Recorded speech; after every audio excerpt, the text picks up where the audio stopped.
gumastos ka pa ng 300, 400 o 1 billion pa sa pag-humanitarian mo, okay ng ina mo, hindi mo mapapalitan yung katotohanan na isa kang kulaong. Dating sekretarya ni Francis Leo Marcos na si Yamatan nagsalita patungkol sa kanyang dating boss na si Francis Leo Marcos. Panoorin natin ang video na ito kung saan tinawag pa si FLM ni Yamatan ay isang kulaong. Mafia hindi siya mafia. Kasi, pag sinabi mong mafia, ang ano niya dyan, meron siyang mga kasama, mga business partner na malalaking tao, na mayayaman, na ang galawan nila illegal. 'Di ba? Illegal naman yung pag-ano eh. Legal naman yung kanyang ginagawa sa YouTube. Legal yung kinikita niya, 'di ba? Kaya nga wala makapagpasarado ng YouTube niya eh. Kasi nga legal. Kumbaga, alam ng mga tao yung mga anti-kulaong, yung ginagawa niya na pagpapaikot, 'di ba?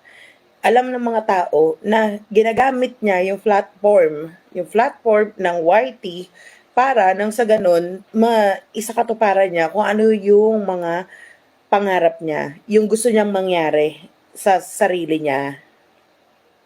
Ang live ng YT ngayon ay parang live ng Facebook. Ang dami nila, yummy, naglalabasan, tagalabasan ng mga lokong ito. Aba, teka.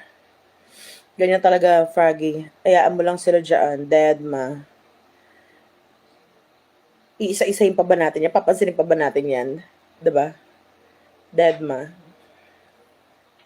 Kaya yung ano niya, malakas ang loob niya na gawin niya na kumbaga magpaikot, magmanipula. Pero tignan ninyo kahit na anong gawin niya na pagpapanggap o yung ginagawa niya, no, na kapekean sa sarili niya, lumalabas yung katotohanan kung anong klaseng tao siya. 'Di ba? Siya rin naman mismo yung nagbubuko sa sarili niya. Hindi mo na kailangan gumamit pa ng salita ni Mike Cervera, ni Tatay Nasukir, ni Kaaruba, ni Mamelon Kyle, o kung sino pa mga tao o kahit tayo dito. Kasi nga, siya mismo inilalabas niya kung anong klaseng pagkatao meron siya. 'Di ba? Kung anong pag-uugali, kung anong puso meron siya. Panggap lang. Lahat pwedeng gawin sa YouTube at may screen name din. True. Pag sa YT ka mag-live, madami talaga ang papasok ng ibang lahi. Hi, Miss Yam. Good morning. Evening to all. Mami Bunso Powers. Mega love shoutout, ma. Mama, Josephine, kita mo saan ka nakakita, tatakbo ka, gusto mong manilbihan sa Pilipinas, gusto mong maging senador, gusto mong magkaroon ng kapangyarihan, gusto mong maupo, 'di ba? Pero anong ginagawa mo? Anong klase pag-uugali meron ka? Umpisahan mo sa ikaw mismo, yung sarili mo. Yung sarili mo, hindi mo mailabas kung sino yung totoong ikaw. 'Di ba? Kailangan mo pa magpanggap na isa kang galing sa pamilyang ganito, ang magulang mo, napaka-komplikado, ang simple ng buhay. 'Di ba? Paulit-ulit natin sinasabi na mahal ka ng tao. Hindi mo na kailangan pa magpanggap na kung sino ka. Kahit na ikaw si Norman Mangusin 'di ba? Which is totoo naman, ikaw naman talaga yung si Norman Mangusin. Tanggap ka ng tao kasi mahal ka nila kung anong ginawa mo. Pero yung putang ina, paiikutin mo yung mga taong naniniwala sa'yo. Gagawan mo na kung ano-ano kwento yung mga taong dating nagtanggol sa'yo. Shoot ka, bes! 'Di ba? Tsaka nakakita, tangina, gusto mo maging senador, pero manggigilit ka ng tao. Kung tutusin. Ano ka? NPA? Gago. Dapat kapag hindi ka magsasalita ng mga meron ba kayong presidente, oo, si Tatay Digong, talagang, papapatay kita, talagang tinototoo niya talaga kasi talagang mga masasamang tao yung mga tinitira niya. 'Di ba?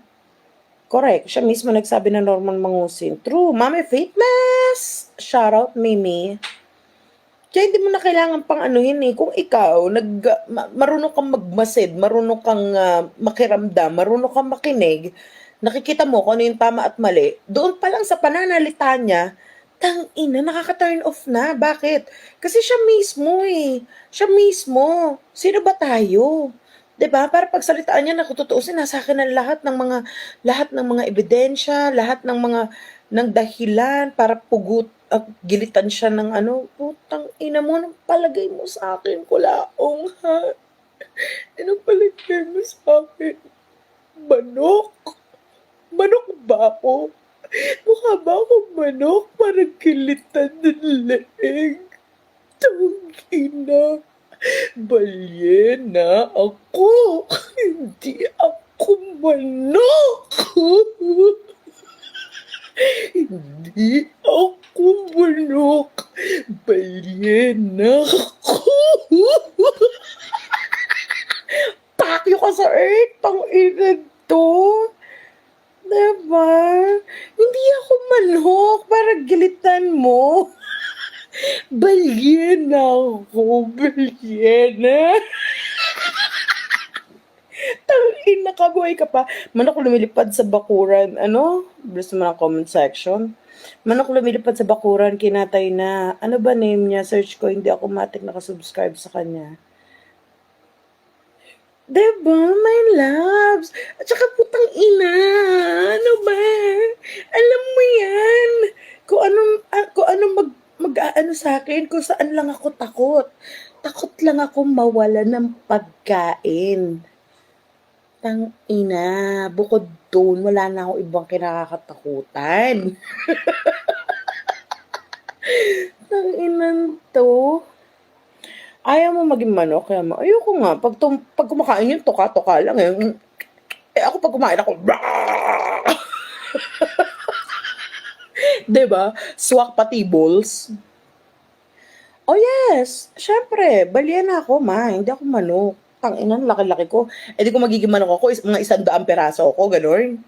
Oh, at least ang balyena, nandun na ako sa 4XL. Oh. Balyena ako, Mami Axel. Hindi ako ngala-ngala mo yamo.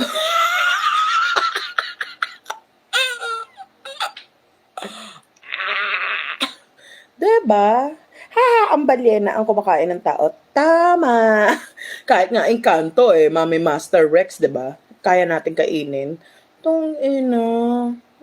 Kaya yung mga ganyan, mga pahapyaw niya, pang ano niya lang yan, pang hype niya lang yan, para yung mga nanonood sa kanya, 'di ba, yung mga gigil na mga mami sa akin, maano, yung binibigyan niya ng satisfaction, 'di ba? Binibigyan niya lang ng satisfaction yung mga manonood niya. Sabi niya sa akin, harap-harapan yun.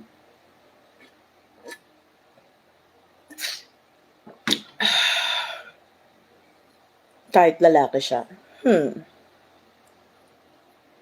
Hello? Si Chubby, halata naman ang kumain. Buo, di na kailangan. Tangilo mo, my loves. Hindi kasi ako talaga, pag kumakain ako, ayoko talaga nung malamig. Kaya di ba kapag, kunwari may nag-serve sa akin ng malamig, talagang nakasibango talaga ako. Talagang hindi mo maano yung ano ko, talagang, ang ina. Kakainin mo ko ng malamig. Seryoso talaga. Tsaka pag kumakain ako, hindi ako nagngunguya. Diretso lang ako. Lunok lang ako ng lunok.